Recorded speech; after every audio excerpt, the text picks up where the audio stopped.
Jeg tenker sånn, det noen som ikke vet noen ting om deg, de vet ikke hvem du er. De har ikke lest noen aviser om deg, de har ikke sett filmen, de har ingenting. Hva ville du fortalt om deg selv? Wow, det et veldig godt spørsmål. Jeg vet ikke, det har jeg faktisk ikke tenkt på. Jeg mener, wow, sånn helt spontant, jeg mener, jeg ville nok bare ha fortalt. I don't know, really.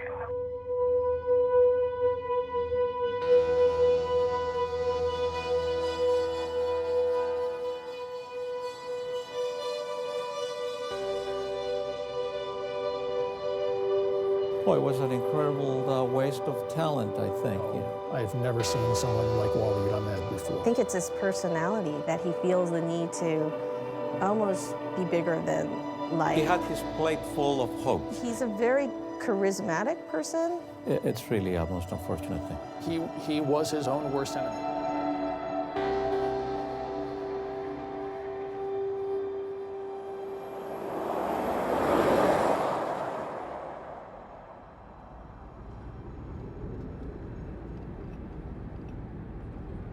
Ja, Waleed var en ambisiøs person, full av energi. Alltid ville han utforske nye ting. Forskjellig fra alle oss brødre, da. Han ville alltid gjøre noe stort og noe nytt som andre ikke hadde gjort. Og det klarte han å liksom få til også. Her har vi fengselet ved siden av oss. Store gjerder og han venter sikkert på oss. De fleste av oss har vel irritert oss over hvor fort mobilen lader seg ut. Forskjellen mellom de fleste av oss og han vi nå skal møte, at han gjorde noe med det. En norsk gründerspire fra Skien på 20 år. Waleed Ahmed tar stadig større skritt inn i forretningsverden. Du kan ikke gå med sånne sko når du skal på sånne møter, vet du. Det går ikke. Produktet vi har utviklet, da, det jo et solcelletøy.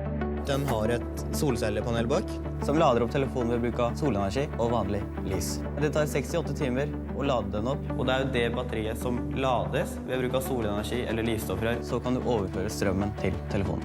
Og nå begynner den å lade. Fantastisk. Det bare å stå på, ha troa på produktet, tenke høyt, drømme høyt. Da kommer det langt. Vi hadde null kapital, vi hadde null nettverk. Så fikk vi innvilget etablererstipend fra Innovasjon Norge. Det første vi gjorde var å ta kontakt med næringsministeren Trond Giske. Vi sendte en mail til Nærings- og handelsdepartementet. Hei sann! Hei, hei. Takk. Vær så god. Sånn passer det. Ja. Og så må du se foran hva som står da. Oi, det inngravert? Ja. Det sikkert langt over gavegrensen for statsråden. Hvis jeg legger den i vinduskarmen, for eksempel på hytta eller på kontoret, vil den funke da? Det vil den gjøre. Så lysstoffrør hjemme og vanlig lampelys, så vil den fungere også. Ja, Trond Giske, jeg så du hadde en sånn telefon nå. Men hva tenker du? Jeg synes det en genial idé. Og han skal jo markedsføre for oss, altså ved å bruke det produktet, da. Og nå forstår jeg at nå selges det titusenvis. Stemmer. Det jo det som kunststykket, og det jo det som entreprenørskap. Waleed Ahmed på vei mot noe stort. Avtaler inngått med Telenor og store teleselskaper i Midtøsten. Telenor jo vårt største kunde i Norge, og de skal sende oss til den største mobilmesse. Og så ble vi kontaktet av noen shaker fra Kuwait. Og så fikk vi 1 million i sponsorpenger fra dem. I fjor solgte vi 45 000. I år vil selskapet hans selge 65 000 solcelleetuier. Og ca. 200 millioner bare i Midtøsten. De unge gutta i Grønt Norge har tjent seg søkkrike. Nå han blitt millionær, og en av de få norske gründerne som skaper store verdier. Men hvis vi tenker at største drivkraften din penger, så vil man aldri lykkes. Vi interessert i det grønne, det det vi skal satse. Nå får jeg opp trappa. Ja, det vi. Og nå har vi kommet opp til Kronprinsbar og på de, vært med der da. Ja, nå skal vi til Skaugum igjen. Og det at vi får møte dronning Rania, Kofi Annan, Andrew Young, Ted Turner og sånne, åpner jo veldig mange dører. Det som et eventyr da. Det helt konge, helt ubeskrivelig. Jeg må bare tenke meg litt sånn i forhold til rekkefølgen på historien her. Ja, det egentlig lurt hvis du bare kan helt i starten fortelle meg hvordan oppstod denne ideen? Ja, det kan jeg ta. Ja. Gjør du noe? Ja, fortell om det. Altså, vi var jo på ferie i Dubai. Eller først da, så jeg er jo en stor fan av Barack Obama. Og i 2009, i State of Union-tallet, så oppfordret han alle unge til å tenke grønt og komme med grønne produkter. Og når vi var på en ferie i Dubai i 2009, i august, så lå vi på strand, Flemming og jeg tenkte. Vi var jo på en ferie i Dubai i august, hvor denne ideen oppstod. Vi var på ferie i Dubai, og så satt vi på stranden, og han andre kompisen min er jo kjent for å ha dårlig batteri på telefonen da. Og når vi lå på en strand i Dubai, så tenkte vi, det er veldig mye sol her, så hvorfor ikke bruke den energien til noe? Så tenkte vi, sånne universalladere finnes jo, så hvorfor ikke bare gjøre det enklere å produsere et sånn beskyttelse og solcellellader til telefonen da? Så slik oppstod hele ideen. Dere satt på denne stranda og hadde trøbbel med å få ladet telefonen. Det stemmer. Ja. Så tenkte vi, det er jo grønn tid, så hvorfor ikke utvikle noe som er politisk korrekt og miljøvennlig da? 2 så unge gutter i Dubai på en strand, det høres så flott ut det da. men derfra til å virkelig tenke at det... Altså, Walid, var du og Flemming noen gang i Dubai? Flemming og jeg, om vi var i Dubai? Ja. Ja, men Flemming og jeg, vi var aldri i Dubai sammen. Hvordan var dette her igjen da? Det var jo også helt krise. Jeg husker ikke helt hvem det var for. Men uansett, dette var jo heller ikke noe som var snakket om eller diskutert på forhånd. Vi sitter sånn som vi to sitter nå. Og så får vi spørsmålet, hvordan kom vi opp med ideen? Og så sitter det en løs kanon ved siden av meg og fyrer løs med at vi var i Dubai sammen, og at vi gikk tom for strøm. Og da kom ideen. Og da er det veldig vanskelig da å si noe imot når ordet er sagt, på en måte bordet fanger. I hvert fall den følelsen følte jeg på da. Selv om det er der jeg burde ha bare spurt, er dette sant? Produktet var jo kjøpt fra Alibaba. Hva var det som skjedde egentlig? Egentlig så, jeg satt hjemme, jeg bare surfet rundt litt på nettet. Jeg gikk på Alibaba, så finner jeg en solcellelader for mobiltelefoner. Og så bestilte jeg meg, tror det var 5-10 veksler fra Kina. Og så tar jeg kontakt med Flemming. Så sier jeg, vet du hva, la oss bare møtes på McDonald's på Ski i morgen. Og så begynte vi å lage noen tegninger på en serviett på McDonald's, bare for å si, vet du hva, dette er noe vi har kommet opp med. En del ting i media var rent funnet opp, men det var jo mest for å få media til å liksom kjøpe historien vår. Men den artikkelen på NRK, Norges Mark Zuckerberg, den er tatt helt av. Altså artikkelen på NRK, Norges Mark Zuckerberg, den tok helt av. Ja, det vet du. Walid 20 er Norges Mark Zuckerberg.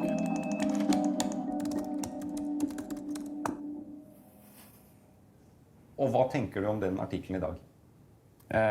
At det ikke stemmer det som står i artikkelen. Og at hadde vi gjort en skikkelig god journalistisk jobb, så hadde vi aldri gjort den saken. Det er min største flause som journalist. Helt klart. Vi bruker mye tid her på å prøve å finne ut om vi blir lurt eller ikke. Den følelsen av å bli lurt er ufattelig kjip, rett og slett. Og ja, hvis noen nevner Walid Ahmed nå, 7 år senere, så får jeg fortsatt en litt synkende følelse i magen. Journalisten ringte meg bare, redaksjonssjefen var her, bare mest lest artikkel, jeg bare så på, altså. Jeg har hørt fra ganske sikre kilder at det var det han omtalte seg som det neste halvår, liksom. Han hadde jo klart å skape et bilde av seg selv som en suksess, som solgte for titalls millioner og skulle erobre verden med et grønt produkt. Så fikk vi da tips om at det ikke stemte, og begynte å sjekke det. Og så var det jo ingenting som stemte i den historien, egentlig.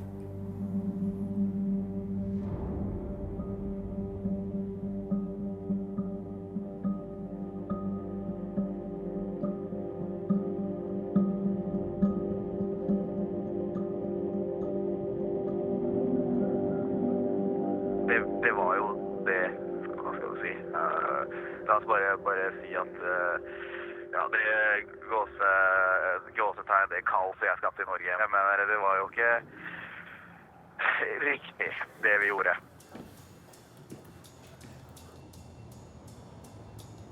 Det han gjorde med å først komme med en påstand, og så når den blir sjekket og funnet for lett eller feil, så kommer han med en ny påstand, og så en ny påstand, og så en ny påstand hele tiden. Han var ofte veldig flink til det, men da kommer det et sånn slags lavpunkt da han først hadde påstått at han hadde solgt 45 000 enheter til et kuwaitisk selskap, som så ble et annet som hadde levert noe til disse.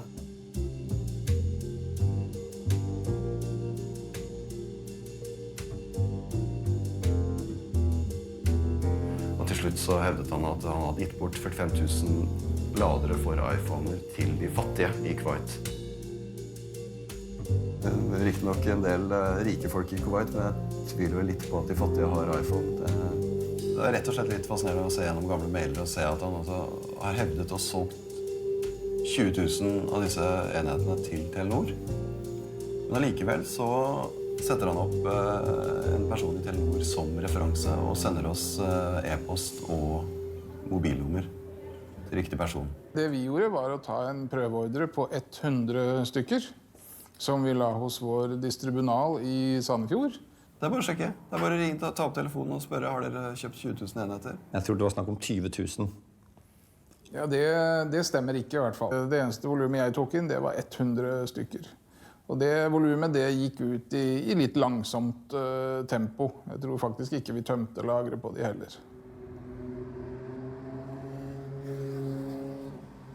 Kjøpte altså den her solladeren fra Grønt Norge. Det synes jeg hørtes veldig avansert ut av at det skulle lade i elektrisk lys også. Det var vel jula 2010, tror jeg det var. Ok, jeg ønsker meg en sånn. Så åpnet den og sånn, ja, ok. Og vi setter den på lading. Han tok med solcelleladeren på intervjuet, så jeg fikk holde den og teste den og se 18 lader. Det hjelper med en rekvisitt som faktisk fungerer. Du har en solcellepanel bakpå, men på innsiden av selve solcelleetyet så har du et backup-batteri. For demonstrasjon så var det jo bare å lade den opp gjennom en normal stikkontakt eller en USB-port fra PC. Og den funka. Så batteriet mitt for solcellepanelet vil jo være fullt for demonstrasjon. Nå er telefonen min 42%, og nå skal vi se om telefonen blir fulladet på en halvtime. Etter en drøy halvtime har mobilen fullt batteri, takket være solcelleetuiet, som har ladet opp med kontorlys. Vi fikk laderen, den først bare liggende på pulten for å se om den da ladet innelys, slik det ble påstått. Det fikk vi absolutt ingen merkbar effekt av, så vi tok den nærmere lyset, og til slutt så tok vi rett og slett og så teipet den opp i lysstoffrøret for å få absolutt maksimal effekt. Nå bra, jeg satte det under arbeidslampen, vi hadde arbeidsrom nede i kjelleren her. Men jeg mener, det lader jo ingenting. Det hang fast et par dager før vi ga oss.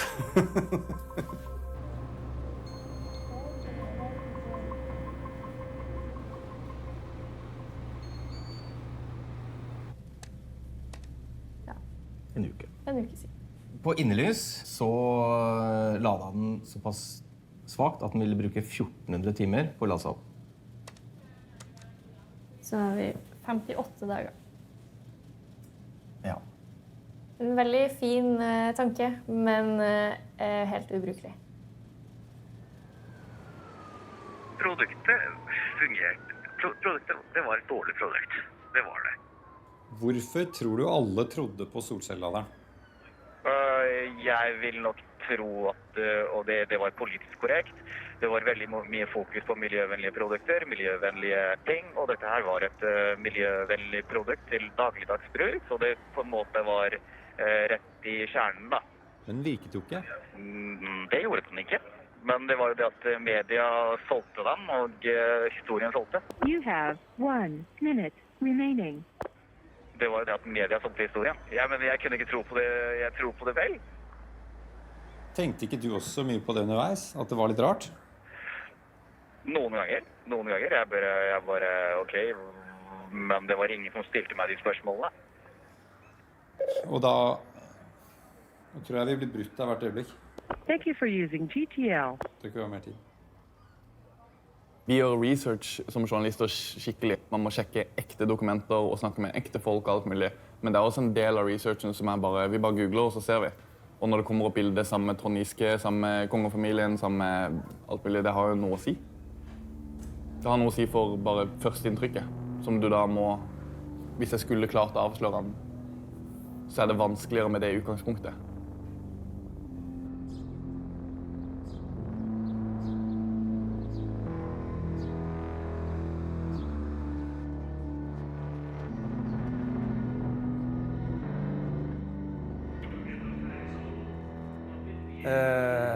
Vi kan ikke skjære alle over en kam og tenke at nå må vi møte verden med mistenksomhet. Det bedre å møte med åpenhet og tiltro, og så heller av og til bli lurt eller at det går gærent.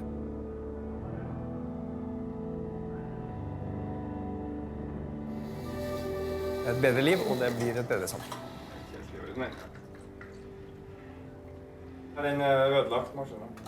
Det har ikke forandret synet mitt på unge entreprenører med entusiasme. Hadde det kommet en ny person med samme smittende humør og samme geniale idé, så hadde jeg møtt det med samme åpenhet. Jeg fikk aldri min prototyp til å virke, så jeg tok det på egen kappe, så det her skjønner jeg meg ikke på. Men ja, det var ikke gjort helt god nok kvalitetskontroll, men for all del, det var jo et produkt under utvikling. Jeg bare husker da han kom inn i rommet, at han ikke hadde den liksom vanlige litt sånn sjenansen som både ungdommer, men kanskje også voksne har når de kommer på et statsrådskontor. Han gikk rett fram, strakte fram handa, presenterte seg, kom inn på kontoret der og var rett fram og fortalte om planene sine og var en blid fyr, og det tror jeg smittet over på dem han møtte. Han var veldig ambisiøs. Han var vel en av de yngste som noensinne hadde fått etablererstipend fra Innovasjon Norge. Hans søknad var jo full av store vyer for å være med og gjøre verden til et bedre sted. Det var å lage løsninger som folk flest rundt omkring i verden kunne ha glede av, som var miljøvennlig, nyttig, og som kunne bli kommersielle suksesser fort. Vi snakker om vellykkede gründere som nysgjerrige, optimistiske og ydmyke, som er 3 knagger som ofte brukes. Så scorer han noe veldig høyt på 2 av de. Trygghet i blikket, fast håndtrykk, bruker fornavnet ditt på en måte som gjør at han veldig fort du føler at du er sett og verdsatt av Walid.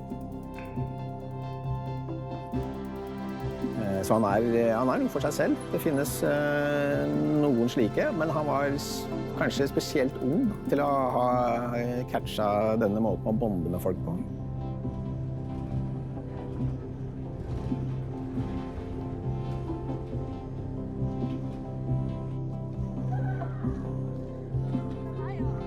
Så jeg hadde jo en veldig god støtte fra Trond Giske. Det var jo da ting virkelig begynte av. Det gikk utrolig fort. With college from a federal prison. Jeg føler meg jo litt medskyldig med at han fikk en så stor medierolle, fordi at dette ble et eksempel som mange synes var bra å dra fram. Så historien var veldig god. Med et miljøvennlig produkt, en gründer som var 18-19 år og som hadde minoritetsbakgrunn. Du kunne ikke få en bedre case å si at innovasjon og gründerskap, det er bra. Dette var noe som vi visste selv at vi trengte, og så ble vi nok litt for lite kritiske.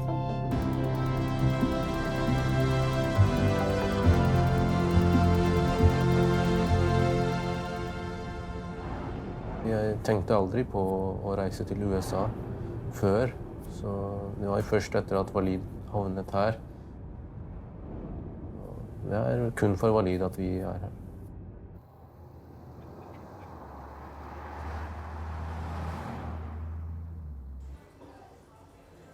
Jeg husker en gang han kom til meg og så bare sa han at en dag så ser du meg på TV, og hele Norge kommer til å se meg. Og på den tiden så tenker man, ja særlig liksom, det klarer du ikke. Og jeg tror kanskje han brukte det som sin motivasjon. Så når han fortalte det til oss, så tenkte vi, nei, han bare tuller, det kommer ikke til å skje. Men så gjorde han det.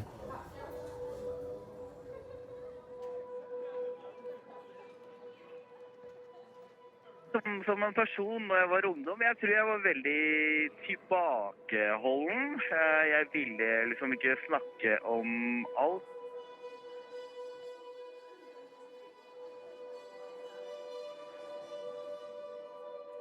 Jeg følte meg ikke en del av gjengen, for å si det sånn. Jeg mener, jeg var den ene bruningen på skolen. Og jeg var veldig tilbaketrukket da.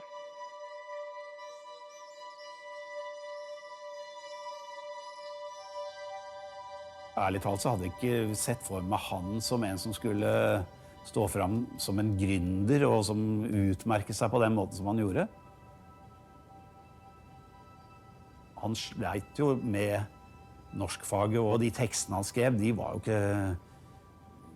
ikke av de beste. Han hadde problemer med å fremstille ting egentlig sånn sammenhengende med god og liksom klar flyt i teksten. Veldig vanlig gutt som var høflig og grei og gjerne ville få det til, men som kanskje sleit litt med å komme litt på innsida både blant jenter og gutter, muligens.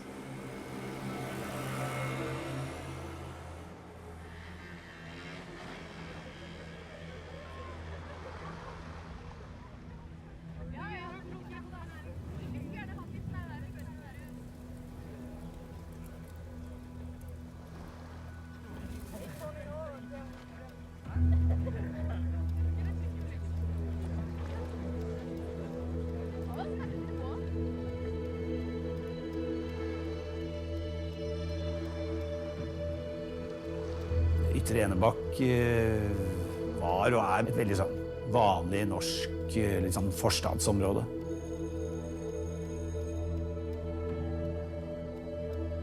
Norske etternavn, det var det liksom det vanlige. Så sånn sett så skilte han seg nok litt ut da.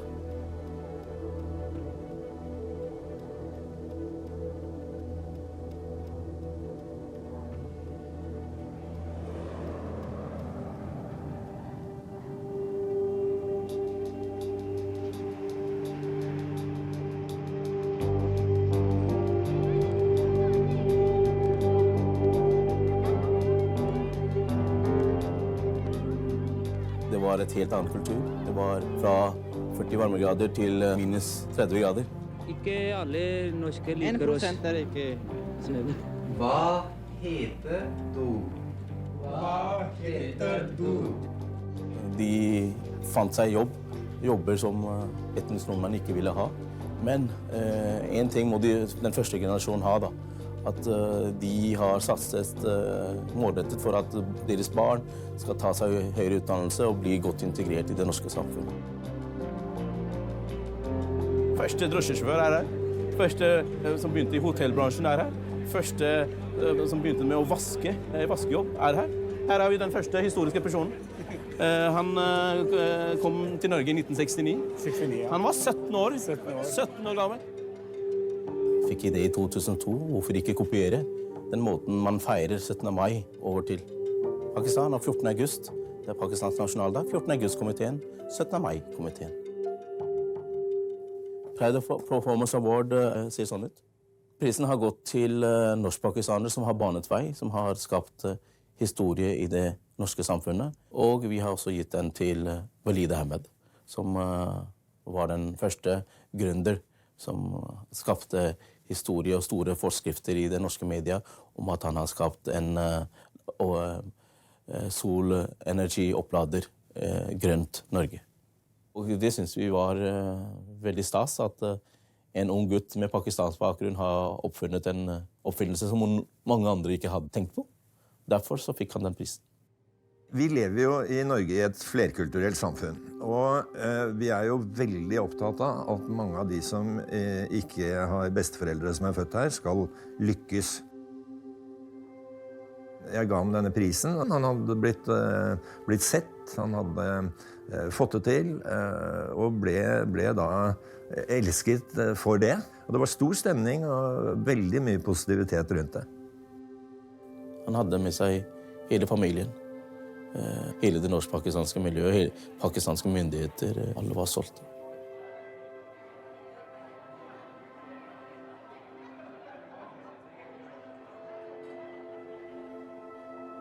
Når det gjelder foreldrene mine, de var stolt på at ok, vi har en sønn som gjør det bra, og han har liksom utrolig mange kontakter. Og om jeg hadde fortalt det til dem, så ville alle de forventningene de hadde, ville nok bli knust. Så jeg bare vet hva, om det kommer et tidspunkt, så får de bare finne det ut selv. Ja. Hva følte du inni deg når du fikk denne prisen? Hvis du går tilbake for å tenke hvordan du hadde det inni deg når du mottok den? Det var jo en sånn litt bitter stund. Jeg visste jo at alt dette var jo da litt basert på det var ikke riktig de medieoppslagene. Men jeg bare vet du hva, lev den stunden så lenge du kan. Jeg kunne ikke si nei til det heller. Jeg stolte på han og var veldig stolt av han. Hvis han føler at han har lurt det norsk-pakistanske miljøet, så bør han lytte til sin samvittighet.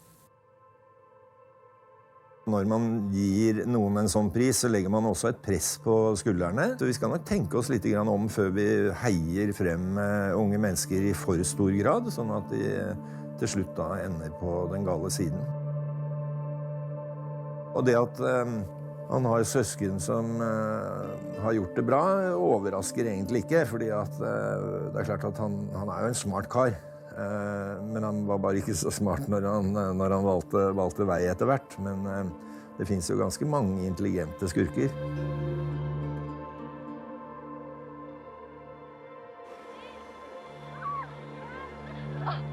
Når faren min kommer til Norge i 1986, så ser jo han at et liv i Norge. Og han vil liksom at barna skal få seg en utdanning. Og det var jo det familien vår hadde mest fokus på. Skole interesserte meg ikke i det hele tatt. Men det var nok litt mer som det kulturelle fra foreldrene mine og det presset vi hadde. At jeg burde gå på skolen, burde gjøre det bra på skolen, fordi de foreldrene mine kom fra Pakistan til Norge. De har jo da den mentaliteten at utdanning gir status. Og hvorfor blir du ikke lege, og hvorfor blir du ikke ingeniør? For det er noen yrker som kjent blant pakistanere. Jeg vil ikke bli lege, jeg vil ikke bli ingeniør, fordi det ikke meg. Hvorfor skal jeg gå på skole for noe jeg ikke liker eller brenner for? Det ikke meg, jeg kan bare ikke gjøre det. Jeg vil prøve nye ting, jeg vil skape kontakter og skape mye nettverk og møte nye folk, fordi jeg flink med det. Jeg vet hvordan man gjør det.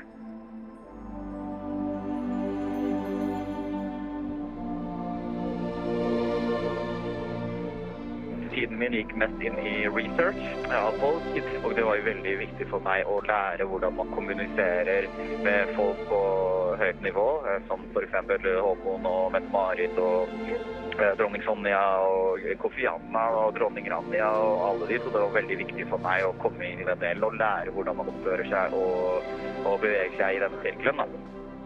Nobelfredsprinsvinnere og dommere fra International Court i Haag og Harvard-professorer, og det var helt sykt. Det var verdenseliten jeg kjente.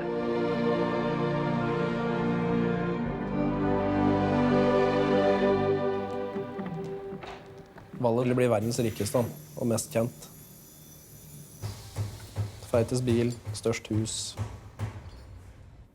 Der ikke jeg.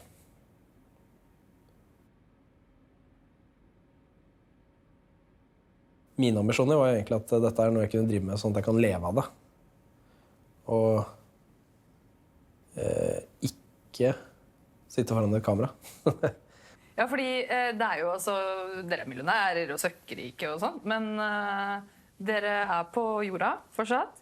Helt definitivt. Ja, det ser du på.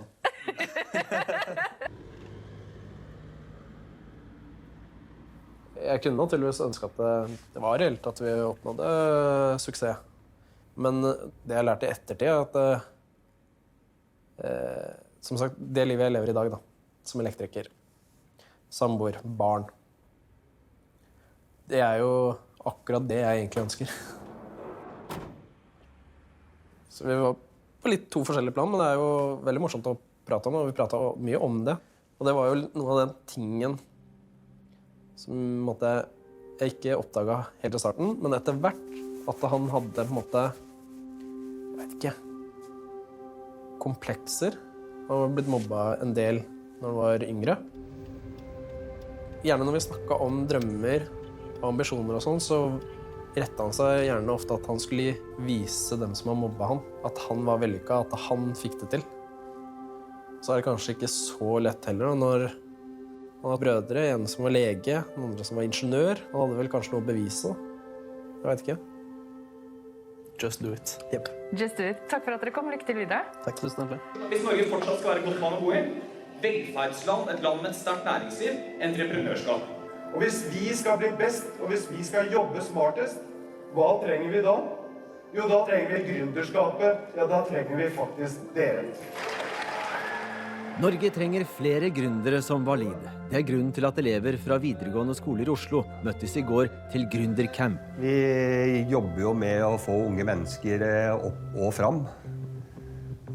Og så kom vi over Walid, og han kom jo som en gave, han. Det jo klart det. De hadde jo han som foredragsholder på Kickoff i Colosseum.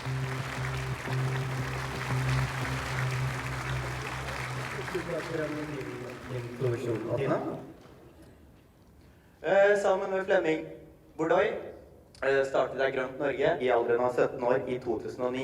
Og så gjennom en dag på beachen i Dubai kom vi på et grønt produkt, nemlig solcelleetui til iPhone. Og det da dette solcelleetuiet som vi har utviklet. Og det sitter altså 1000 personer, det full kolosseum. Han har 3 kvarter hvor han foreleser og hvor han holder den salen i sin hule hånd. Hadde vi en drøm? Drømmen var så det var imponerende av et ungt menneske, det liksom å prestere det han gjorde der. Mange ble jo kjempeinspirert selvfølgelig av det han hadde fått til og den historien han hadde. Noe av det var sikkert sant, men jeg ser jo ettertid at mye av det han forteller der jo reinspikka løgn antageligvis.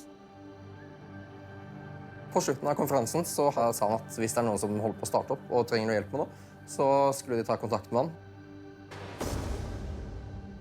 Vi møttes og begynte å prate, og da begynte jo egentlig hele den historien her.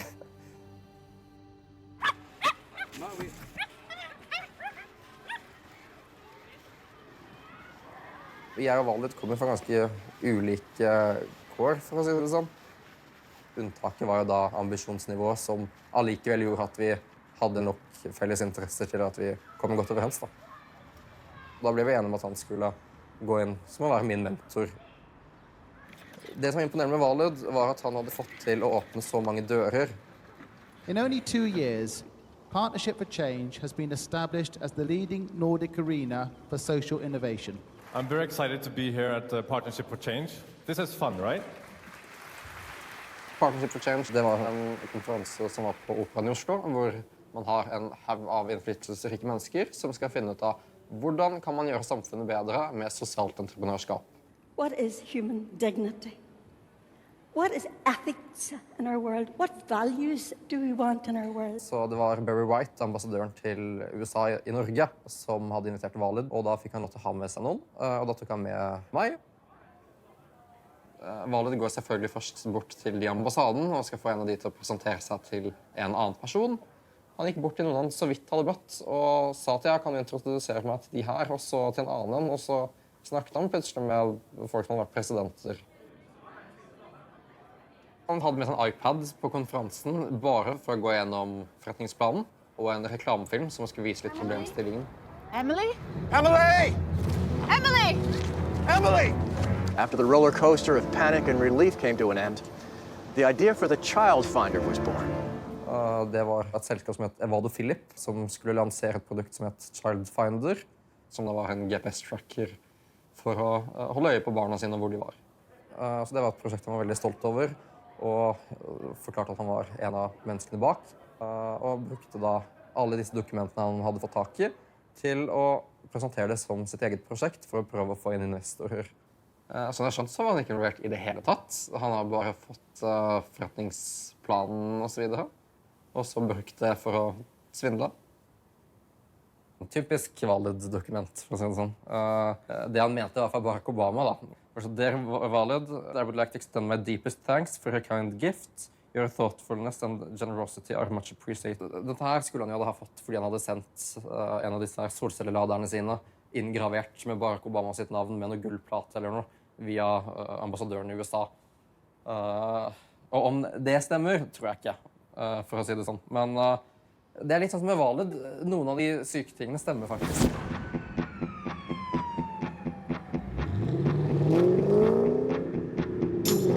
Når jeg kom til USA, følte jeg meg fri.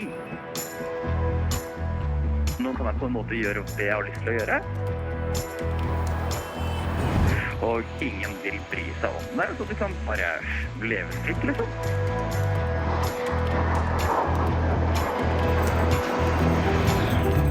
Du har alle de store bilene. I USA så vil jo jeg da på en måte leie amerikanske biler. Jeg går til Hertz og leier en Ford Mustang. Og når man ser den store motorveien mot Los Angeles, 6 felter, 8 felter, og du kjører en kabriolet.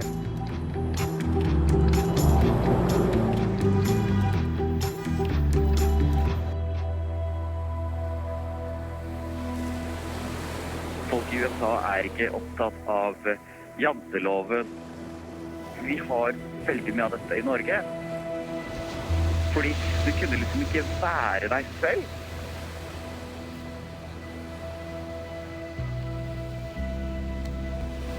Når dagens næringsliv på en måte avslørte meg, da, så var det liksom på en måte som ja, liksom, jeg følte meg liksom tungt i hodet. Jeg bare, vet du hva, jeg må dra.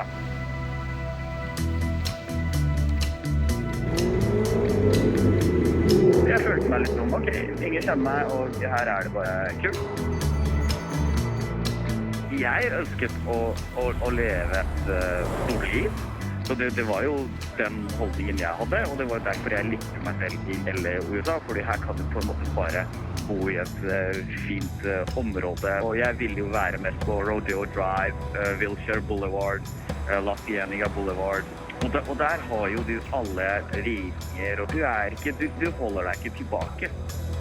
Det hotellet jeg ville være på var jo Montage eller Mr. C. Flere jenter. Vi dro på fester sammen, og mye, ja. Og så kjører du av kysten, og det er helt fantastisk. Det føles ut som et paradis. Og så er det været. Været er jo helt fantastisk. Og jeg var glad da jeg var i LA.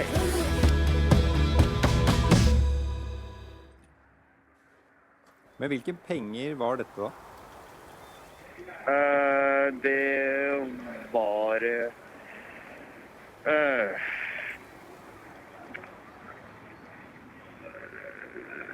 Misha Stöcklin. Ja. Og hvem var egentlig Misha Stöcklin?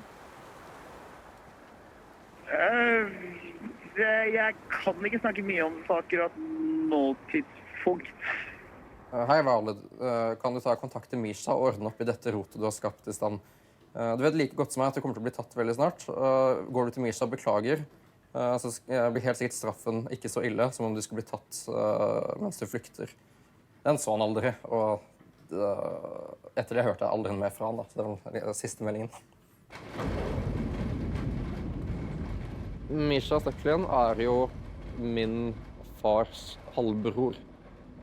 Så at ok, jeg kan godt sette dere i kontakt, Misha visste at Walid var min mentor, og de møttes da i London for å gå gjennom Evade Philip og alle dokumentene. Ganske fort så var Misha interessert i prosjektet og gikk inn med et mindre beløp, som var på $600,000. Jeg skjønte det var ille når Misha ville ha penger tilbake igjen. Det han redd for, er jo at pengene allerede borte. Og Walid også begynte å distansere seg mer. Da var det en periode hvor jeg var redd for om det var noe som helst måte at min relasjon til Walid kunne påvirke meg, og at jeg kunne få problemer for noe.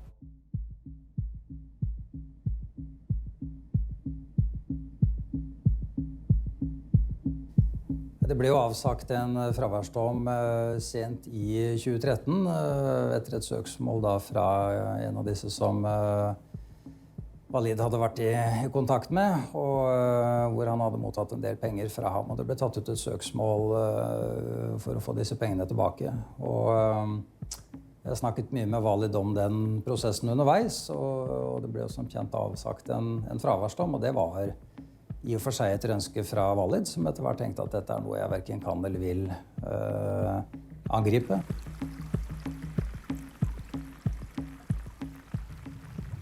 Jeg lurer på hvorfor han gjorde som han gjorde hele veien, og litt hvordan egentlig. Det er også noe det vi mistenker at en del av pengene til Misha forsvant på. Det var det å bruke dem på å leve et luksusliv i USA, reise rundt og ha det fint der, og vise seg frem til andre investorer med at han var vellykket og hadde penger. Our focus with Affirmative Solutions was just to bring products that were going to just change somebody's quality of life. So we've looked for inventive products, the EKG glove. Introducing the EKG glove, designed for faster, safer, and more accurate EKGs. When sudden cardiac arrest occurs, survival usually depends on what happens in the first 10 minutes. I read articles that my friend from Norway had gave me and said, this kid's if we can partner with this kid in any way, he's got a lot of connections that, could be valuable. Looking back at it, I don't know how valid everything was, but he was supposedly meeting with Ted Turner, and they were going to go to a ball game together, and he was supposed to meet all these people. And with a phone call, he did make an introduction to the former mayor of Atlanta. This was Andrew Young. We went in and had a great business conversation just a few blocks from here at the SunTrust building, and at that point in time, I really didn't second guess anything at that point. There's just, you can't get much more credible of a name in Atlanta, at least, than Andrew Young. So, wow, when you think about it, that's the kind of talent that Walid had, was the ability to get someone who barely knew him to feel like that they owed him something or should do something for him, because I don't think Andrew Young knew him that well. We wanted to have an arm into the Middle East, and Walid was coordinating the importing. What they decided was to do 50,000 EKG gloves.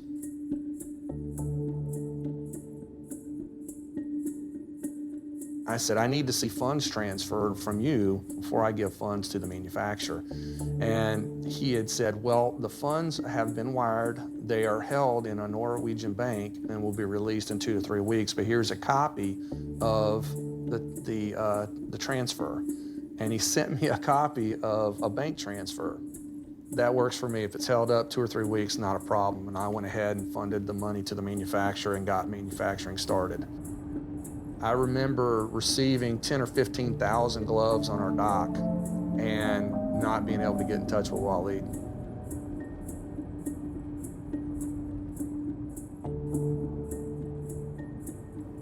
My understanding from the lawyers is they could not find any money, but there was a car that he paid cash for, and I think I got 32,000 back from the car. Hva skjedde med Porschen? Den ble beslagtatt av politiet. Hvis du er i USA eller et annet land og ikke leser norske aviser og får tilsendt noen artikler hvor det står at du er en flott fyr som gjør storartede ting med storartede mennesker, så er det fremdeles mulig å bruke det. Men jeg tror nok point of no return var relativt tidlig, altså. Han trodde at han kunne leve på den løgnen som han holdt på med, men etter hvert så var det kanskje flere og flere som stilte spørsmålstegn med det.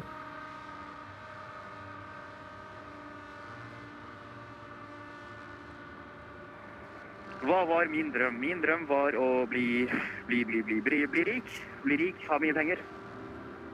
Hvorfor det? Kunne oppnå kjøpe det jeg har lyst til, og leve livet.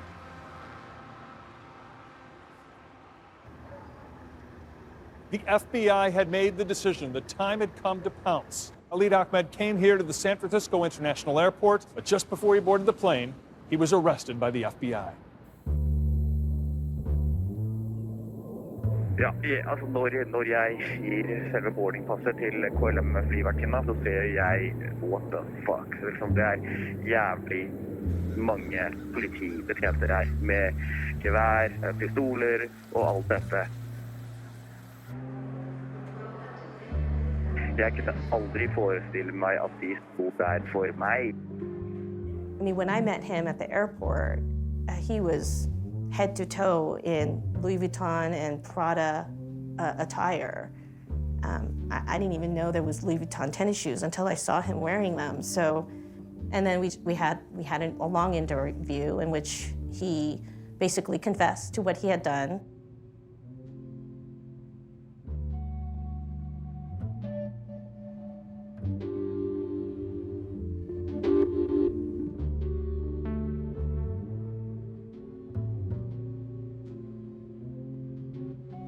He's trying to appear very believable, and so he had a lot of energy to sort of maintain that posture and persona.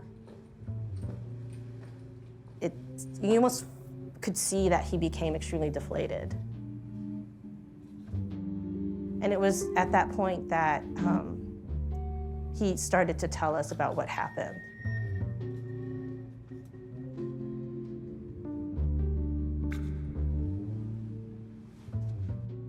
Jeg tenkte, nå har du rotet deg ordentlig opp i det. Dette nok langt mer alvorlig enn det at mobilladeren den ikke virket når det kom til sjuende og sist. Jeg hadde jo ikke min villeste fantasi forutsett noe av dette, hverken oppfinnelsen eller at han liksom fremstår som en storsvindler og havne der han havner langt vekke hjemmefra. Det altså alt det der var helt utrolig. Obviously he met all those huge people. He fooled them. It's a crazy, nutty story, and it proves that anybody in the world, no matter how rich or successful you are, can indeed be conned if you have a good con man doing it.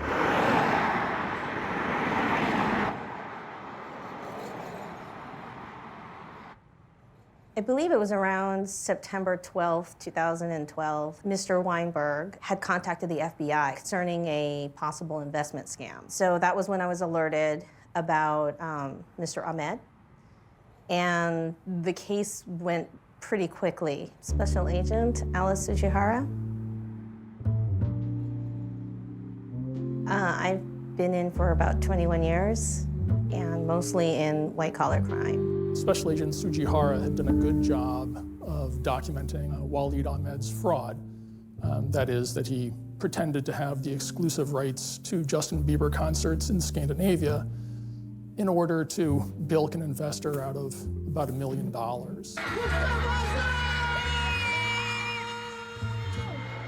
Using fairly sophisticated techniques in order to make it appear to the victim that he was communicating with genuine employees of reputable Norwegian companies. My name is Andrew Brown. I'm an assistant United States attorney in Los Angeles.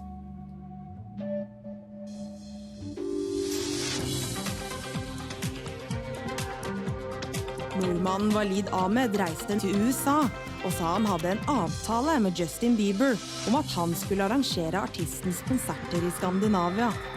Og den ene løgnen førte til den andre. I USA fikk han en avtale med en veldig rik forretningsmann og lovte at mannen ville tjene seg enda rikere på disse konsertene. The essence of almost any investment fraud is the promise of an outsized return. And here he guaranteed that he would return $9 million or 10% of the profits from the Justin Bieber Scandinavia tour, in this case, just for a $1 million investment.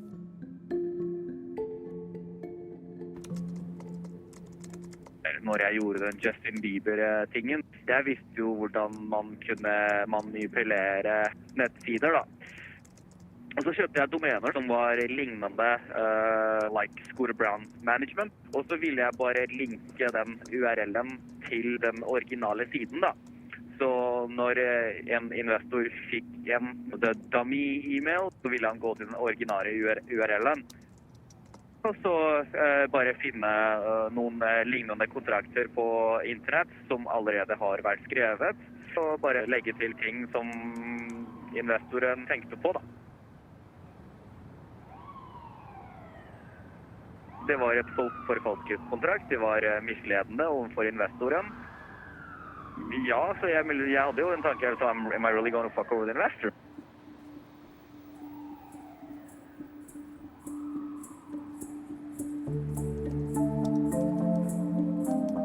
Men så var det bare, jeg var ung, jeg var dum, og det burde ikke ha skjedd, men igjen, for en 19 år gammel, så var jo $1 million som ganske mye.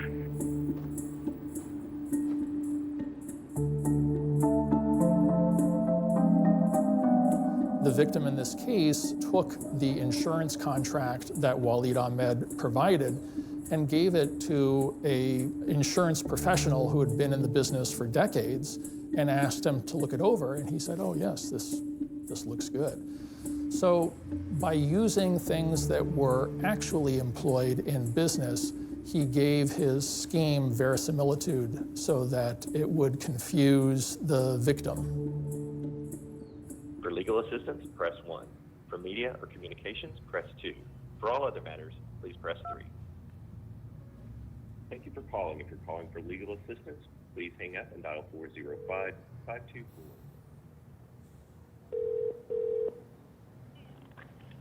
FTC, Oklahoma City. Yeah, hi. My name is Nikolai Moland. I am a producer working for a Norwegian production company, and I'm getting in touch because we've previously been in contact with you regarding one of your inmates that we're trying to get an interview with. I recently sent another request and I haven't heard back, and... Tell me your name. Nikolai Moland. I do have your name right here. Oh, perfect. Your email address. Could I ask the reason why you have the limitation there? Well, it's just our policy. Okay. We don't allow the documentaries. I mean, you could...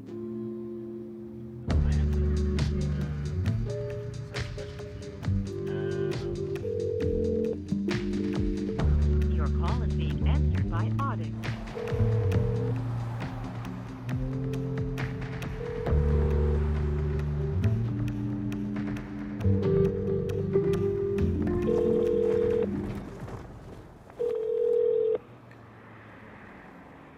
Hello, you've reached the Federal Transfer Center in Oklahoma City, Oklahoma. This call is in reference to an inmate. Dial 0 or stay on the line. Transferring you to operator. Hei, hører du meg, Waleed? Hei da. Det er Emil her. Jeg da. Vet du hvor jeg står nå, eller? Utenfor fengselet? Rett utenfor fengselet. Det er riktig. Men det ser vanskelig ut å komme inn, altså.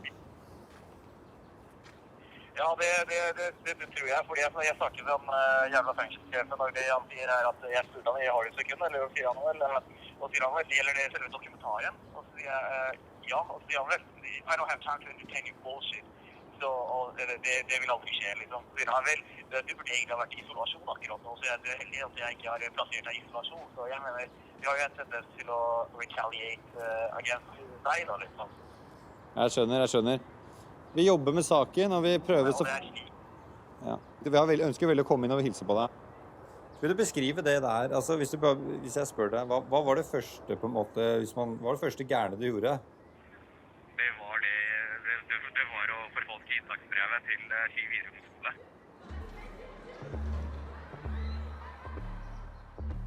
Jeg vet jo at Martine, som jeg da var forelsket i, hun ville gå idrett på ski, og hun ville definitivt bli tatt opp.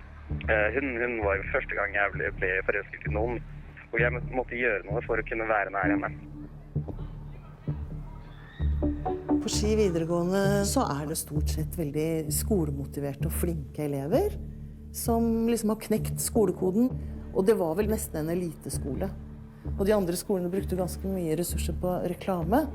Og så ble vi spurt en gang, husker jeg, hvorfor ikke vi brukte noe særlig penger på det. Men det jo ikke nødvendig. Vi var en merkevare vi på det tidspunktet. Det ikke så mye reklame for Porsche heller, altså. Så det liksom noe med det. Så jeg likte jo Martine. Og så hun skulle på Ski videregående skole, så jeg bare vet du hva, jeg må bare komme meg på Ski videregående skole selv. Jeg jobbet jo med inntaket den gangen, og fikk beskjed om at du må finne en plass til han. Han har et inntaksbrev, men han står ikke på listene våre. Og så tenkte jeg, ja, jeg visste jo hvordan dette inntaket hadde foregått. Så jeg tenkte, det var rart. Og så sitter han der, blid og fornøyd, strigla og pen, rosa V-genser, med et inntaksbrev. Og så ser jeg, dette her jo blekkskriver. Så da var det liksom alarmklokkene virkelig begynte å ringe. Jeg må bare få ta med meg dette brevet, så skal jeg undersøke litt. Så gikk jeg tilbake til den, og så sa jeg, her skal du få en kopi av brevet ditt. Originalen beholder jeg som bevis, for dette faktisk dokumentforfalskning. Du har skrevet dette brevet selv. Men jeg ble veldig overrasket over reaksjonen hans. For det kom ingen. Så jeg tenker, det var ikke noe med hvordan han reagerte som stemte med situasjonen. Men vi måtte jo ta det med Akershus fylkeskommune selvfølgelig, og da bestemte jo de seg for å anmelde han for dokumentforfalskning. Og da trodde jo vi at saken var helt ute av verden. Men så det høstferie da, og da jeg alltid i Hellas. Og så får jeg telefonen her på stranda der nede. Hei, det Walid. Hvor mye skal du ha for å trekke tilbake den anmeldelsen? Det var veldig uventet. Men da sa jeg, vet du hva, nå må du tenke deg om litt. For nå prøver du faktisk å bestikke offentlig tjenesteperson, og det korrupsjon, og det også straffbart. Så jeg tror vi bare later som om denne samtalen ikke har funnet sted, og så gjør du deg selv en tjeneste, og så bare gir vi oss her, og så la jeg på, og så hørte ikke jeg noe mer. Det var jo slik det skjedde når kjærlighet kan få deg til å gjøre jævlig mange dumme ting, i hvert fall. Kan jeg love det. Ja. Jeg var ung. Jeg visste ikke hvordan det juridiske fungerte. Helt til jeg kommer til USA.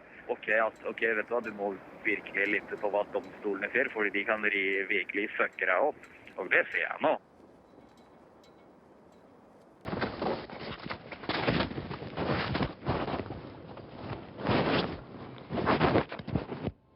I guess this will catch your preamble too. Yeah, do you have the time? Yes. The time is... Okay, today's September 22nd.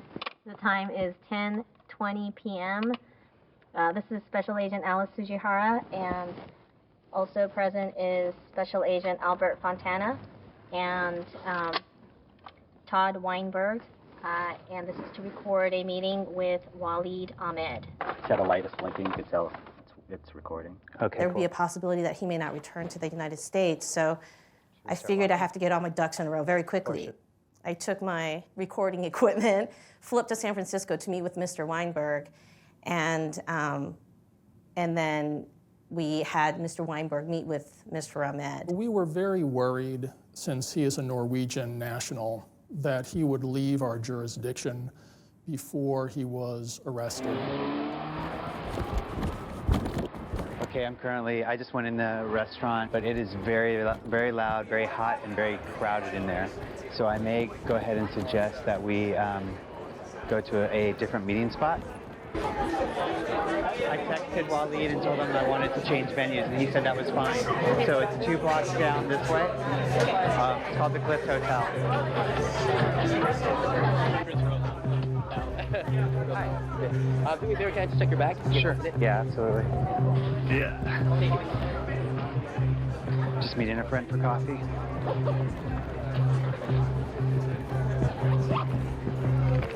Thank you. The middle one. Yeah.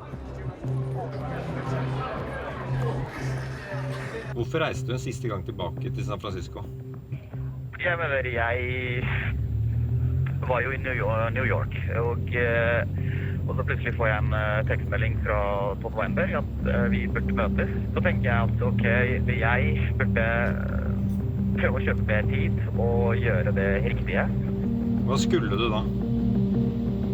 Jeg lander og kjører San Francisco helt ned til, fordi jeg foreslo at vi møttes på en japansk restaurant i San Francisco.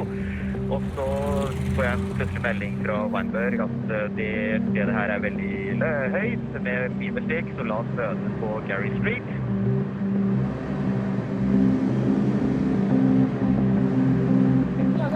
Good, I'm waiting for a friend. Just gotta let him know that I'm here. Can I get a couple waters? Thanks. Hey, Waleed, how are you, man? Okay, hey, listen, the restaurant at the Cliff Hotel, they didn't serve food there, and it was super loud, so I'm actually right across the street at the Grand Cafe. It's just a little restaurant right across the street. Jeg fikk jo mange flere historier, blant annet at jeg har investert 4,5 millioner selv, hvor jeg har tapt, og livet mitt er ferdig. Og det var jo da alt det jeg diktet opp for å kjøpe mer tid. I think he had a lot of faith in his ability to persuade people, which certainly had been supported by his success to date. And he believed that he could trick Todd Weinberg into believing that Waleed Ahmed had also been defrauded. At the San Francisco restaurant, Weinberg, now wired by the FBI, convinced Ahmed to talk to him about the Bieber deal. This is the exact spot where Todd Weinberg sat with his hidden microphone, looking directly in the eyes of the man who stole his $1 million.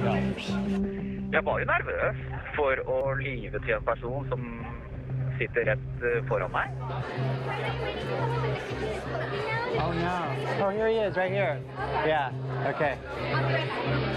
Hi. Good to see you. She just said that the kitchen's closing, so you should order something quick. Right, okay. I just didn't know if I should order you something. Oh. But she's gonna... Okay, perfect. Yeah, thanks. He's gonna work. Grand burger. Well done. And can I get a cappuccino? With cranberry. Thanks. So what have you been doing the last week? Traveling to solve problems. Any luck? Any progress? Well, when I was in Kuwait, because I have the name and everything. The name? Yeah, for shop guy, right? Okay. So I went to the hospital and I had an address on him as well, on the business card. But nothing wrong. So you had his address, yeah, and you went to the place and there was nothing there? Like, because the first thing... Det var på en måte kjipt situasjon. Og så pratet vi, og han spurte jo meg om Justin Bieber-avtalen og hva som skjedde, og jeg ga han flere historier. I'm just telling you that this story has been different many times now. And I feel like I was misled on the original story. I'm not used to things being hidden from me. So now I'm asking you, like, at least while we're sitting here, for you to be honest with me, to put the puzzle together, because the reality is I may never see that money again. The thing is, like, of course, both was like you and I 4.5. We both are fucked up. We both are fucked up. Because when you came to visit me, it was on August 10th. On July 12th, the tickets sold out. That's a whole month before you even met me. Yeah, but the thing is that this amount was paid 5th July, so I don't care. I have paid my money, and I don't follow Norwegian news. I have to go travel. But I fucked up. Wow. Nano's not fake, because you met him. What? Well, Okay. he's not fake, but he's not real.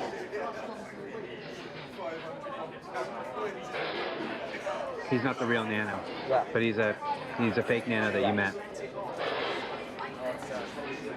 And you're saying that you met him once and that he looks Puerto Rican or something, or Filipino maybe, and he has a British accent. Yeah, that's what I think, because I've studied in London and British stuff like that. I don't know why you're laughing after losing 1 million, dude.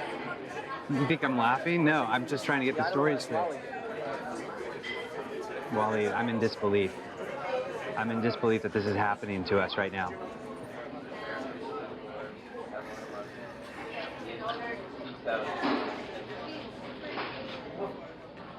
Where should we go? To the lobby? The lobby, okay. Let me show you. That's something that people rarely talk about with crime, but it is exciting. And it does allow somebody like Waleed Ahmed to spring over their years where they might be, say, a junior person in a legitimate business and orchestrate something that is very grand and at the same time develop feelings of superiority. Oh, Waleed, I'm so sad over this. Well, again, if you put in much, 4.5, there you go. Yeah. Because you're also such a, like a celebrity, right? In Norway? So a lot of people there know you. Yeah. So does it make you feel like you don't really want to go back there because of all of this? No, well, it doesn't matter. Of course, the media will write about it. The media will write about it, you think? Of course, I'm going bankrupt. But I don't know. So where do you go from here? Do you know? Like from San Francisco, you're gonna go? I haven't booked any tickets yet, but I might look tomorrow. Maybe till Kuwait first. What's going on with your partner? I read about you have a partner at Grand Norge.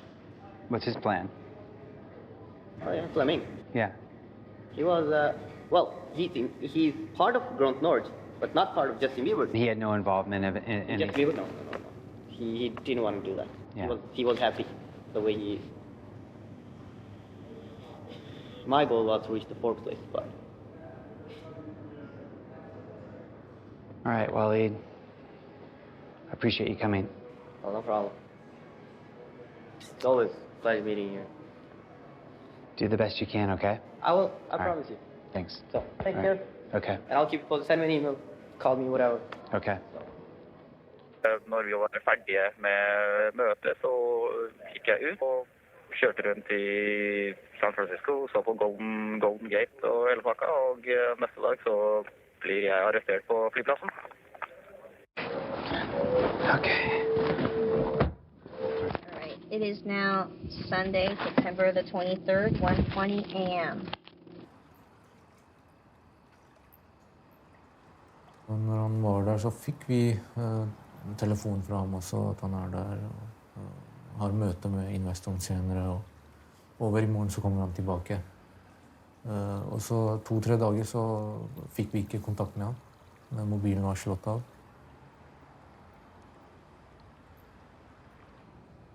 Waleed holdt masse til seg selv, så han blandet liksom ikke familien inn i hva han holdt på med. Plutselig en dag så vi om han kjøpte liksom en Porsche, eller han begynte å komme kanskje sent på natten, og så sov han direkte, og så neste morgen så gikk han ut. Så det er veldig vanskelig å si hva slags relasjoner han hadde. Så var det en dag vi fikk telefon fra en advokat da. Da sa han at han har blitt arrestert. Det kom jo som veldig stor sjokk for hele familien. Altså. Det har vært veldig stor belastning.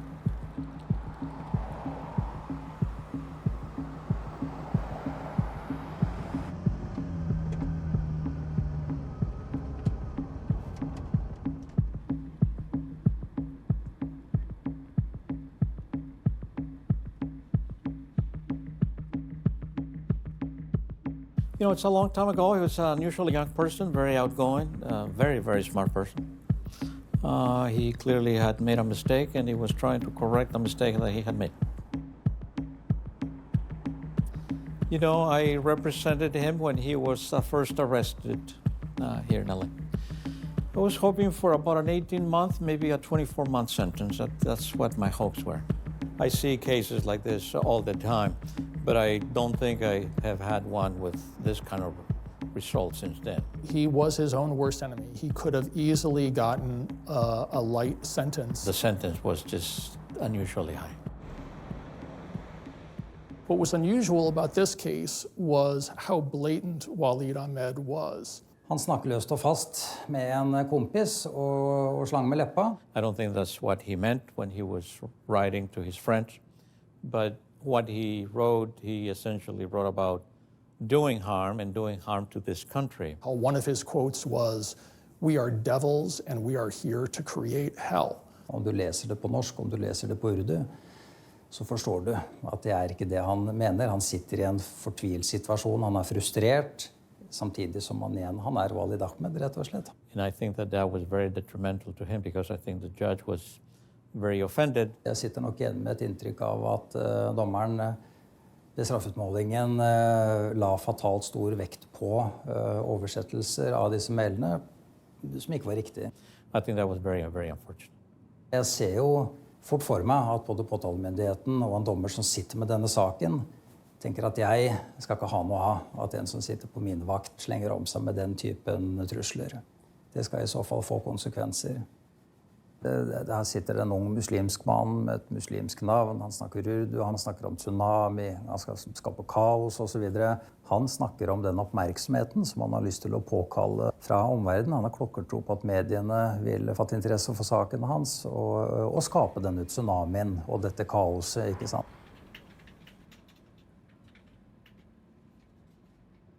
One of the things that surprised me is he used some of the same techniques he did in the fraud when he was in front of the judge.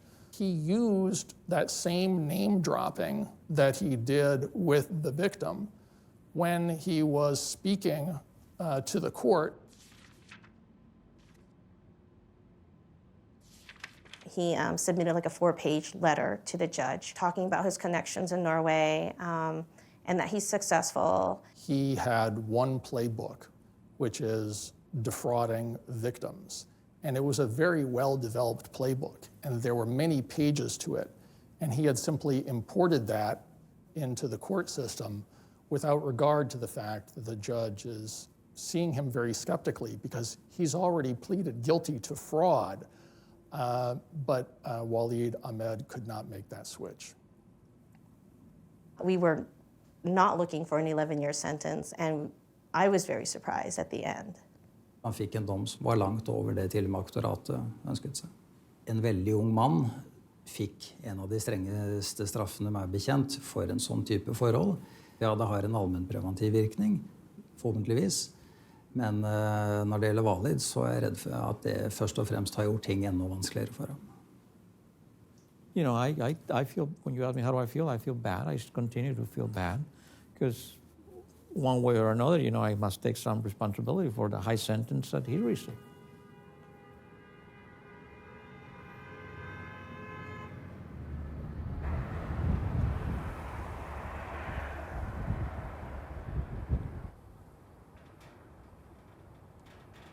Jeg er i isolasjon. Vi har telefon her oppe som en gang i uken. Vi er i isolasjon 24/7. Det er en veldig liten celle, så det er vel ikke trygt for meg å gå ut på gården. Så jeg blir mest sannsynlig overført til et annet sted i USA, til et annet fengsel. Yeah, everyone in the prison knew him. All the correctional officers, all the COs knew him. Everyone knew who Waleed was.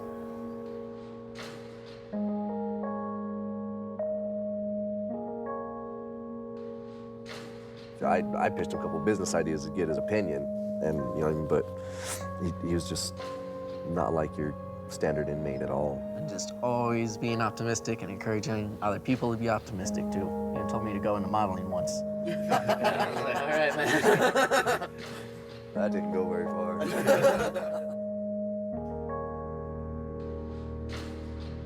One time, I was out in the rec yard, and he came by and just talking about like the regular, and then he kind of paused and he looked at me and said, if you guys get the chance, he's like, don't stay here.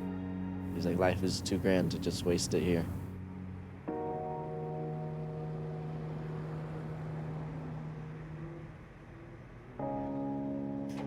He definitely found a way to connect with people very, very quickly, and just anyone, which I've never really seen before. And 95% were Mexican nationals. They were all immigrants. And most of them were drug runners, and there was a huge language barrier. Huge language barrier, but he was still able to kind of insert himself into the population where the other inmates would feel comfortable with him, and still the way he carried himself, how observant he was with the other inmates, who's doing what they're running, and really how to kind of get around without stepping on toes.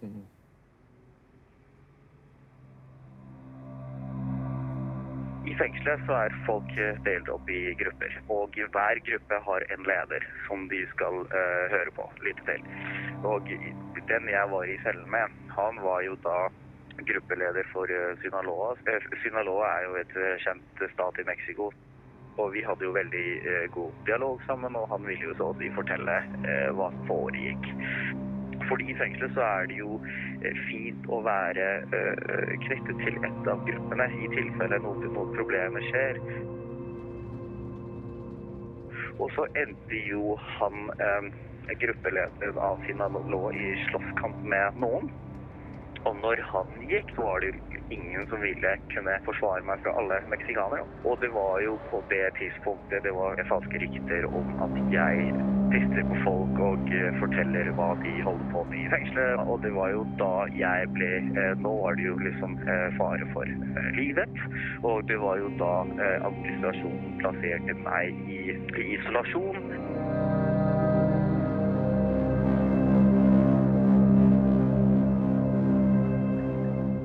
Når du ser ut av bussen, du ser jo folk og biler, og du ser andre bare være I det frie, og så sitter du inne I Sosa Ruterbuss med lenker og alle pakka, alt men det slår deg I hodet, det gjør det.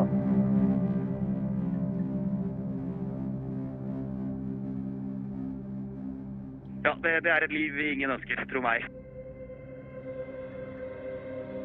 11 år ganske mye.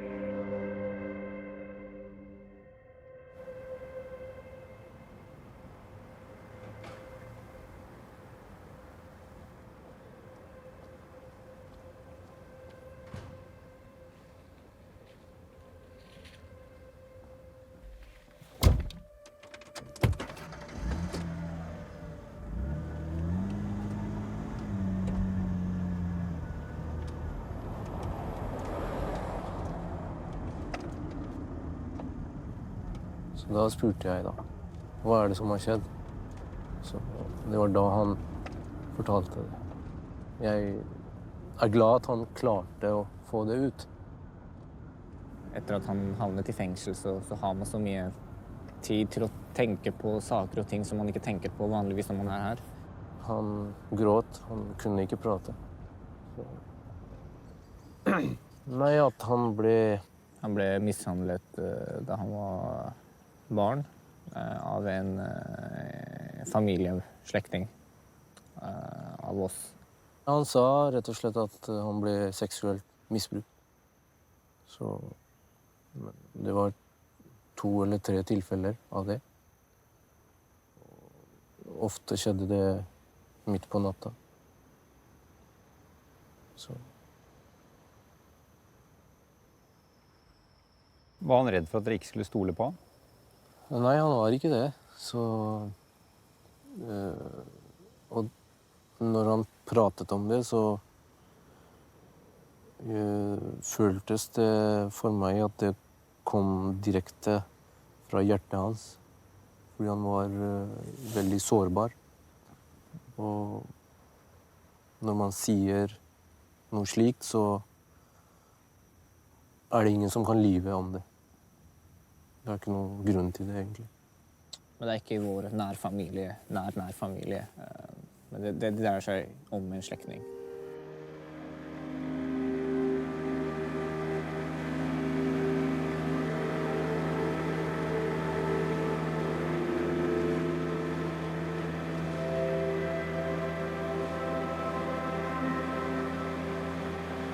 great blue heron. That's the most abundant, most widespread of the herons in the Americas. Not a super large alligator, but an adult alligator. I think it's one of these smaller, medium-sized, smaller females. Having a 10-foot alligator on the end of your fishing line, that's a fight. But it's the big mamas, it's the big mother alligators. I always like to know, what brought you to Okefenokee Swamp this evening? We are here to meet our brother. Oh, really? He's here, so that's why we came all the way from Norway To visit to him. this place. Yeah. Because he doesn't have any relatives here in US. Okay. It was good to see him. I begynnelsen da, så ville jo alle det at jeg, når jeg var liten, 56 år gammel, og som veldig, veldig hardt å snakke om, at det at jeg ble seksuelt misbrukt, det ville noen ganger komme opp i drømmene mine, og det ville være veldig hardt, og jeg mener, I don't know.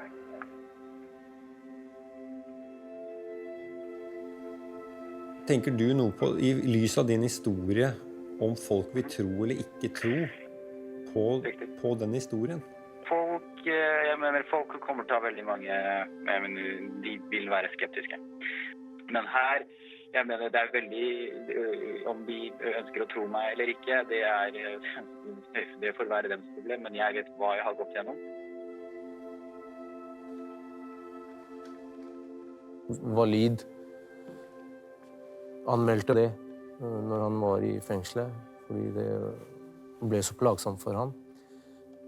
Men siden det var en veldig gammel sak, så kunne ikke politiet gjøre noe heller. Så de bare henla saken. Så ja, vi prøvde å konfrontere denne personen, men han nektet, rett og slett. Vi har opplevd at når vi har besøkt ham før, så har han hatt det veldig bra etterpå. Klart det litt tøft når vi forlater ham, men han føler at han har fått energi ved å se oss familiemedlemmer. For det meste så ringer han på kveldstid. Da får han pratet med alle sammen.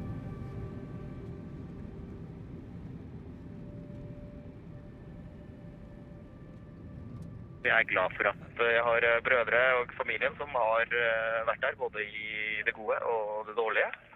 De har støttet meg, og jeg ser jo veldig mange i fengselet her, som når de blir arrestert, så det på en måte at familien også har gitt opp på dem.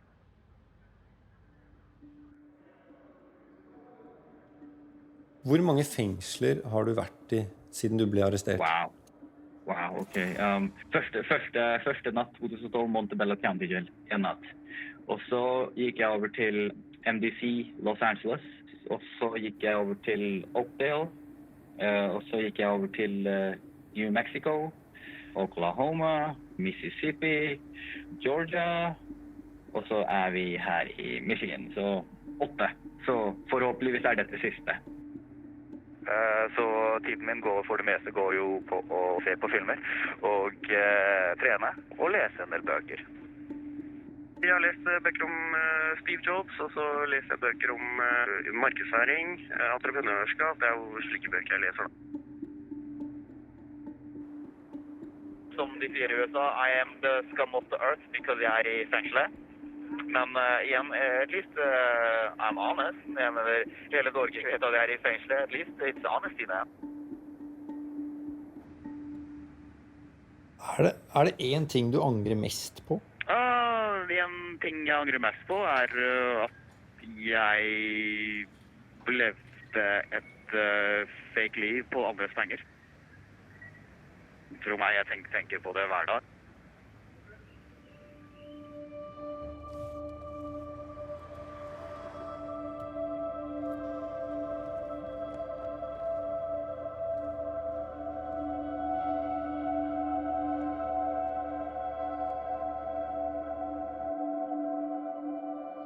I have certainly seen defendants who are their own worst enemy in court, but no, I've never seen someone like Waleed Ahmed before. He had a need to do something big, both financially wise and something that had meaning for the world. He was committed to making a difference in the world.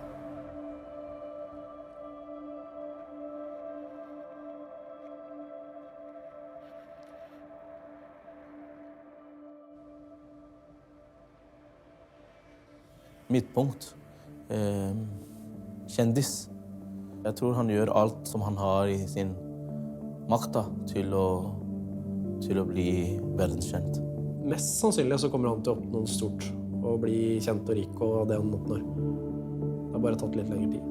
Jeg vil tro at han tenker sånn. Et fantastisk eventyr da. Han hadde evnen til å gi folk det de vel ville ha. Han har forhåpentligvis beholdt noe av entusiasmen og humøret og pågangsmotet sitt, og tar med seg en veldig dyrekjøpt erfaring som kanskje han kan bidra til at andre kan lære av oss. Til en viss grad så må man av og til stole på folk. Bare ikke stole på Waleed Ahmed. Ingen noen gang jeg hadde grunn til å tro at han stod og jugde meg midt opp i trynet. Hyggelig gutt, rett og slett. Var det, altså. There's only one truth. You know, you can try to lie and fudge and do whatnot with a story, but at the end of the day, it's the truth that comes out, so. For one to stick out that you can talk about 3, 4, 5 years after you've seen the guy. You still remember him. Yep. Yeah, out of 1,200 inmates, how many do you remember, you know? Exactly. Only the bad ones and him. How would you describe Waleed Ahmed in one sentence, Mr. Brown? A professional fraudster who does it for the pleasure. Det var en ung gutt uten noe særlig referanser, utdannelse. Det som vanskelig å forstå jo hvordan I all verden alle disse ressurspersonene, profesjonelle menneskene, høytstående personer, hvordan de kunne la seg lede inn I dette her. Og den dagen Waleed ble dømt, så må jeg jo si jeg tenkte at ja, det jo en dag for refleksjon hos ganske mange. Hvor var vi mentalt og kritisk I vår kontakt med ham? Jeg velger I hvert fall å tro at ikke vi ble lurt fra starten av. Håper jeg. Han lurte jo faktisk hele Norge. Så ille var det. Vi gikk på limpinnen hele jævla gjengen.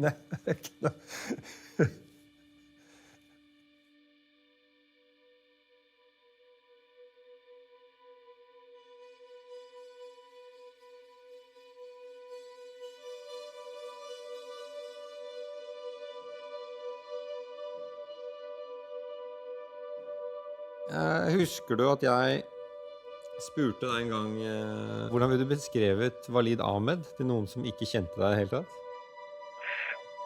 Ja, jeg husker det faktisk, og det har jeg, tro meg, jeg har faktisk tenkt på det, og jeg har faktisk ikke kommet på en svar. Jeg har faktisk tenkt på det hver dag. Etter at du sa det, det bare, jeg vet hva, det jo vanskelig spørsmål.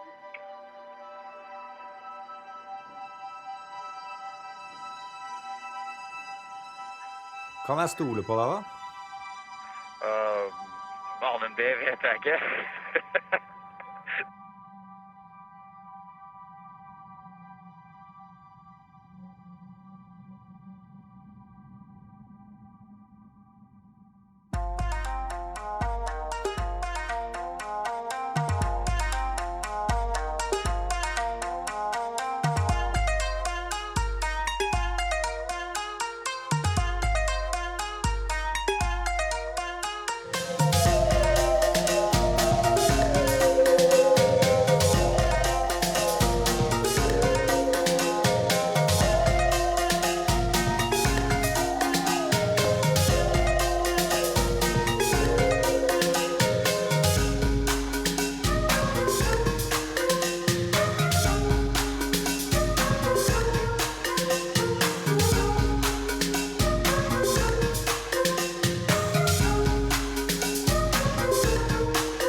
Thank you.